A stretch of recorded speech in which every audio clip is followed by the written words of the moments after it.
Good morning. So I'm out here, there's the cows out there eating up the grass. And as I was trying to figure out what to do a video on this week, I actually had a project come up, so I thought I'd just share that with you and show you what I use, and knowing that it is cheaper to do it this way usually, and that I love a good budget project. So I'm going to show you what I use for irrigation for my garden. And now my animal's out at the barn. Going to be very easy to move this. I don't know why I didn't think of it before. I just happened to had a problem, and then it made me, think of something else. And now I have a new solution. So I'm going to show it to you. I have showed you my irrigation before in my garden. You can probably catch that link above. I think I might have showed you that twice, but I love it. It's budget friendly, especially if you just buy it a little bit at a time and do one bed at a time. So I'm going to show you what it is, tell you where I get it, where you might be able to get it from as well. So this is what I just finished putting together. So I've had this bucket. This is what we use in the winter. It's great. Heated bucket. This has saved me many of breaking ice. This is don't even know, maybe a 20 gallon. I can't remember. Anyways, that is a float that I think I got off Amazon. I'm not sure. I haven't been able to find them local. I'm sure you might be able to. But that I have been using. This is what I was using, a 100-gallon Rubbermaid horse trough. This is what we've used for many, many years. The only thing with it is once that water gets down very low, of course, some animals like goats or dogs can't actually get to the water. The cows, yes, or horses, but smaller animals can't really get to that very easily. So to take care of that issue, that's why I got the float, and that way the water level would stay full all the time. I had it hooked up to the hose. We have high pressure here, so I did have a pressure regulator on there, so it wouldn't blow my hoses and everything. But we are about we're over 200 feet from the house, from the closest spigot. But not quite 300, so maybe, I don't know, 250, maybe 250. And so I would have to buy 3 hoses, 300-foot hoses, to make it out here.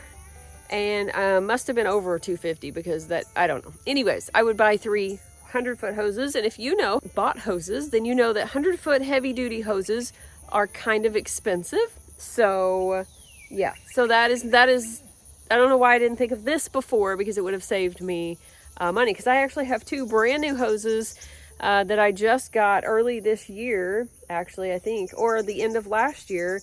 100-foot heavy-duty hoses that I'm going to reel up at the house, and that's what we're probably going to use them for, because I don't know what else I'm going to use them for right now. So I'm going to show you this. So now I have this small bucket, because this one I think has a leak in it. I had filled it up. We had actually a leak. I have an app on my phone that I just got, which is pretty cool, and I can know if we have a water leak, etc., how much water we're using, which is really interesting, so I can tell what days I filled up the pool and so forth. So I filled this up, turned the water off, because I was trying to figure out where the leak was coming from, because it was on our side of the meter. And that trough actually emptied all but 2 inches of water, and I know, in a day. And I know that the 2 cows aren't going to drink that much water. I mean, I don't think so. They might drink 20 to 30 gallons of water a day, but that's a 100-gallon tank. They never drink that much. So it has been hot. So I was giving them the benefit of the doubt. Tried it again, totally depleted. So I decided to get rid of that. And since I have a float, I can just use this, because if this is 20, 30 gallons, which I think it's 20, 25 gallons, as soon as one of them drinks, this is just going to keep refilling. Now we're going to see how well it does work in case they do drink a lot, because it is really hot, probably heat with the temperature with humidity and everything. This week has been hovering 100, a little bit over 100. It's already humid, and it's early morning. It's not even 9 o'clock in the morning yet. And that's why I'm out here trying to get all my stuff done before it gets really, really hot. Do all the inside stuff later. So this is what my setup is. Now I'm going to show you the hose. So this hose is black polypropylene, I think is what it's called. It's supposed to be food safe, all of that, because this is what I use for my garden. This is kind of, I will eventually, if this works, I will eventually get this a little bit better setup. But the great thing about this is I can actually pop this out of there, dump this out, not feel so bad because it's not 100 gallons, and I can move it to another pasture, hook it up, and leave it there and let them. So I could close the barn off. I could close all of this off, put them in the side pasture on the other side, and move all this and have them over there and let all this grow up if I wanted to. So this is 100-foot black 5/8 inch polypropylene. And I just went to Menards last night actually and bought 4 rolls of this because I needed at least 2 here.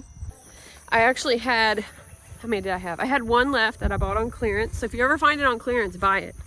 But even not on clearance, it's still cheaper than buying a hose. So I bought 4. That's actually all they had. Sorry for those people who live where I do. I bought all they had of the 100-foot. They do have 50-foot as well. So it's like under $17. I'll say under 20 with tax. And then you get a little bit of a rebate if you go during that time, all that stuff. So I bought 4 of these. So I used like 1 and some, maybe 3/4 of a roll. So I still have 2 rolls and what's left of that. And then I bought these connectors. Now the connectors for this hose was actually harder to find. I have, let me show you this one I got.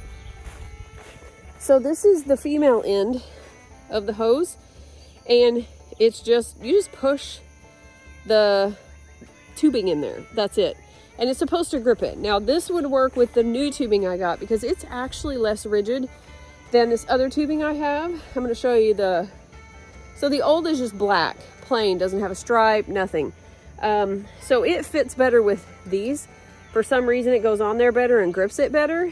I'm going to show you the other pipe that I have from like last year and the years before. So this is the pipe that I've had. This is Rainbird brand. I'm assuming the other is, I actually don't know, but it has this green stripe. So this is for sure Rainbird. This I got last year as well. I had a male end of no, I'm sorry, this is the female end. I had a female, no, I just showed you that. That's the one that I used, and this kept slipping out of the one I just showed you because this I think is made to go with this because this is more rigid, so it doesn't form as well. This goes in there further, and so it works better with this. Now the female end the male end on the other end that goes into the float is like the one I showed you showed you the first. I bought those both last night, and it is working fine so far on that less rigid hose that I got last night. Now, I do kind of like the more rigid hose, but that's actually Rainbird brand. But that new hose is actually easier to get on the fittings. I'm going to show you some of those in just a minute, but I am going to show you too what I'm going to do. And I haven't decided if I'm going to do it now or wait till they go maybe on sale. I'm not really sure. So this is actually my irrigation timer for my garden. I have this set up. It's really neat. It's nothing fancy, no Wi-Fi or anything like that, but it only has one area, which is fine. This goes directly to my garden. All my beds are separated out with their own tubing, but they all get watered at the same time. Now, my goal is to actually have something for the landscaping, the herbs, and all that as well, but right now, I just have this one. So what I'm thinking about doing, of course, I want to, when I get this landscaped, I want to have a drip irrigation in here, which is actually something was on my list. I was going to get some drip irrigation tubing, or soaker, soaker hoses. That's what I wanted. I was just going to put soaker hoses in here, put a soaker hose in here, but I'll have like, you know, a hose across here. But this stuff is supposed to be good in winter. I have never, I've removed it once from my garden when I redid all my beds. So I leave it out there. I just, at the end of the season, I unhook it, let all the water drain out that will drain out, and I've never had an issue. I do check it each season when I hook it all back up to make sure it's running right, there's no leaks, and so forth, but I haven't had any trouble with it. So I'll show you that in just a second. So that one line just goes out here, but I would like to have like, you know, a section or like a zone for my garden and then a zone maybe up here, or something like that. And then what I thought about doing was actually having a zone for the water out at the barn. Because the problem with this right now is there's always pressure on this line that goes out to the barn because it is hooked up to a float. And if something happens and it leaks like it did, it's going to leak all day long. even a small leak, if it leaks for days, will cost you lots of money. I don't even want to see our next water bill or two. So because I filled up the pool, it's just, yeah. We've used a lot more water than we have in the past, which is good that I have this app so I can kind of monitor it and kind of check it out and see, kind of expect. I'd like to have a zone for the barn that I could change. Like this right now, I think is watering my garden every 3 days. Normally it's every 7. Like at the beginning of the season, I didn't even have to have it on basically because we were getting rain and sunshine and everything was growing so good. Then the rain just stopped and it got really, really hot. So everything is drying out so bad. And so I have it set up for watering every 3 days, and I have it set up to water for about 30 minutes, and I have drip hoses in all my beds, and which I do have to add some. I've put some new planting spaces in this year, so I need to do that. But for irrigation, this is awesome. This is DIY. You can do it yourself. I will hopefully link that video if I remember. And if not, you can go search my channel and search irrigation and find it. I think I've got 2 or 3 on it. But so I would like to have a zone. We'll walk out here to the garden so I can show you that. I would like to have a zone that would be for the barn that I could turn on, you know, like every day for so long that way, or multiple times a day, maybe, if it will do that. That way it's not filling up all day long, but if, you know, I don't have to remember to go outside, turn the water on, turn it off, even though it's not going to overflow necessarily, because it has that float on it, but that way I don't have to remember to do that, because let me just be honest, I have overflowed the horse trough multiple times, left it on overnight. I'll show you where, oh my gosh, I've got poor little plants that need to be in the ground. I've got weeds, dill galore. So the plan is today, before it gets really hot, I do have to go somewhere in a little while, but I'm going to pull out a lot of dill, pull out the beets, the carrots, get the cabbage out, clean up some of these beds of hopefully this weekend, and plant some other things. So let me show you where the irrigation comes in, and then this side over here will not be showing you because it's like dill jungle. I don't even know what to call it. So if we walk back here, the asparagus that I want to move, garlic that's going to be pulled out here shortly. Well, you can't even see it because there's so many plants. Elderberry coming out everywhere. Well, anyways, the spigot is over there and it comes up the grass. It comes through here. This is the first bed where the garlic is that has irrigation. So then it just travels along. You can see a little bit of it, maybe right in there. It travels along. It comes up each bed, goes across, and then it has 3 drip hoses that go this way. I didn't do soaker hoses in here. I don't know that they had soaker hoses at that time. But anyways, it goes these square beds, which I really need to get in there, has just a circle that goes around a spiral. And then it goes to these. These are the same as the other ones. Again, a spiral. Actually, that one doesn't have anything in it because I haven't done that one yet. And then I have, the pipe goes over here. It does come up here, but there is no bed here. Obviously, you can see that, that I have not got that done. That was supposed to be done, but it didn't happen. And then spiral, you can see better over here. You can see where they come up. There's a shut off at each one of these beds. So say I clear this bed out, don't want it watered, I just shut that one off. And then, oh yeah, so I have, side note, I have this deer netting. I don't know if you can see it. You can see it a little bit. I let the chickens out the other day, which was a mistake because I've already lost 2 of them to something, probably a fox. And I put this deer net around just kind of real quickly around all this stuff here because I didn't want them, because I figured they'd eat my cabbage. And I've got a couple or so I do want to pick out of there. So I didn't want them to eat all that, all the Brussels sprouts, all the celery that I'm really excited to pull some more of that. So I covered all this up. And I come out here the other day and I was like, what is that smell? And I heard flies and all kinds of stuff. Yeah. There is, I don't know if you can tell what that is, but that is a snake. It was probably, I don't know, 3 feet long. There's more of it right there. And it was laid out in here. So I don't know if it was in this bed or if it came up through, you know, the chicken pen, come up in the back because there's no netting over there, and got up here and got caught. I really felt bad because I didn't know. It was already dead when I got out here. Yeah, so I really felt bad, but yeah, it was pretty good size. Then I come out here a day or two later and the snake body is gone. And this is down here, and there were these little beetle things with like a yellow dot on the back of them. like chowing. So that didn't take very long to get that put back in, you know, to just decompose. So little side note there. So you can see it comes up each bed, goes along over here. It just keeps going. I wrap it all the way around, and then it comes across, I think right here, goes to this bed, and then it goes to each one like that. Yeah, you can see the shutoffs there. That's all it is. Now I do have a piece that goes all the way out to the caterpillar tunnel. It's just a straight, there's like a piece here at the end, has a cap on it. I just take the cap off, I shove that piece in there, it just pushes in there and holds it, and it goes out to the caterpillar tunnel. I actually have a line all the way around the outside with some little drip irrigation, little bitty short pieces that were going to individual plants. I think I will probably change that or add when I put, if I ever get stuff out there, I will put soaker hoses probably. But I still have to, let's see. Oh, the new planting areas out here where the cucumbers, and I've got some tomatoes and watermelons and stuff, they do not have any irrigation right now. They are doing okay though, because the ground is actually covered. I've got fabric down, and I didn't actually disturb the ground a whole lot. I did till it, but not very deep. And then I put the plastic down, or put the ground cover down. I'm gonna put some, probably eventually mulch out there, because I'm having to like mow where I walk, so I don't want to have to do that. But I've got cardboard I need to put out there anyways.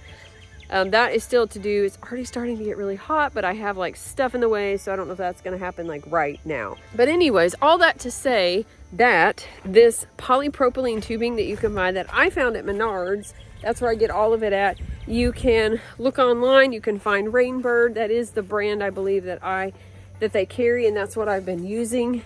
I have some connectors that are better than others, and I will show you which ones I prefer, but it all depends on the cost, because the ones you don't prefer, of course, are less expensive than the others. Okay, so the new hose that I bought is called Rain Drip. So it is not the same, because this is what I bought last year on clearance, and it is called Rainbird. I thought I was like making that up when I searched it, but no. Okay, so these, let me see if I can get some. They have, steaks. I just buy everything when it's on clearance because I know I will use it. So here is this, like the little drip tubing. I have some of it. You can buy it in 50, I think. I have these little bitty stops. There are some of these out of the bag. There we go.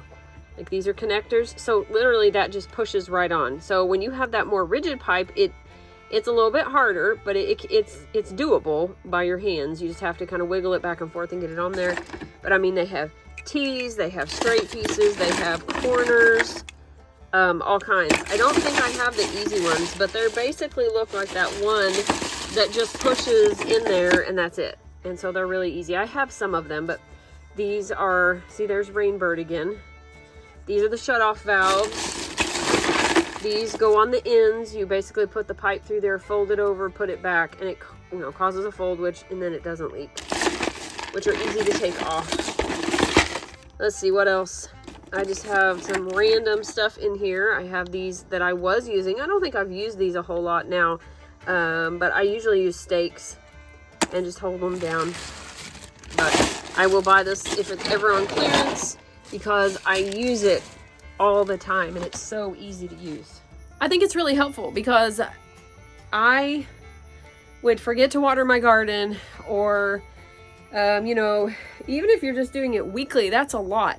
If you have a lot of space and you're trying to water it with a hose and a shower head, and you've got to spend quite a bit of time per bed to deep water. You can't just, you could set up a sprinkler if you wanted to, but you're going to have wasted water. And so, and I have done the whole hose thing. I did that a few years ago and it would take forever, and then it was, in the morning, I would water like on Friday mornings. I'd get out here early in the morning and try to water all my stuff. And it just takes a long time. So this is much better. My next step is actually to set this up on some kind of water catchment system, which is on my list of things to do. I just haven't got that done yet, but I really want to do that. I have the white barrel. I have a piece of stuff I want to make like a gutter on the greenhouse and let the water, you know, catch water. I could have caught all kinds of water this spring and early summer, but, or I guess late spring, because it just turned summer, I guess, officially. But, and I could have caught a lot of water, but I didn't. So, other than the pool and the garden, I mean, the garden used it, so that was good. But that's my next step, because I already have like the pump back here. I've got the solar panel to run the pump. It just has to be, I had to have a different faucet. I tried it, and I've even thought about filling the barrel with like water. That way it sits and any of the chlorine and stuff like that or evaporates out of it, and then I don't have to worry about that going into my garden, because we are on city water, or country water, I guess you could say, lake water, I don't know. Budget friendly, considering that 100 foot of this polypropylene is under $20 with tax. And I can't remember, but 100 foot heavy duty hose, I'm thinking was like $50-$60. I can't remember. I know they were kind of expensive. They're not cheap. They're not $20. So, because those would not hold up under our water pressure. I don't know what your water pressure is. Yours might be better than mine. It might be like not crazy high, but we have to put a pressure regulator on everything because the water pressure is so big. I think because our water meter actually comes from quite a ways. We have a really big pipe to the house, and then we have to switch it and put on a pressure regulator in the house, or it would like probably blow the pipes eventually. So just about anything that I have on all the time out here is on a pressure regulator. Menards is where I got it from. Rainbird is the old name. Rain Drip apparently is what they're carrying now. I don't know which one's better or worse. You could probably Google it, maybe find out where it's at. I don't know if Home Depot has anything like that, or Lowe's. I haven't checked there.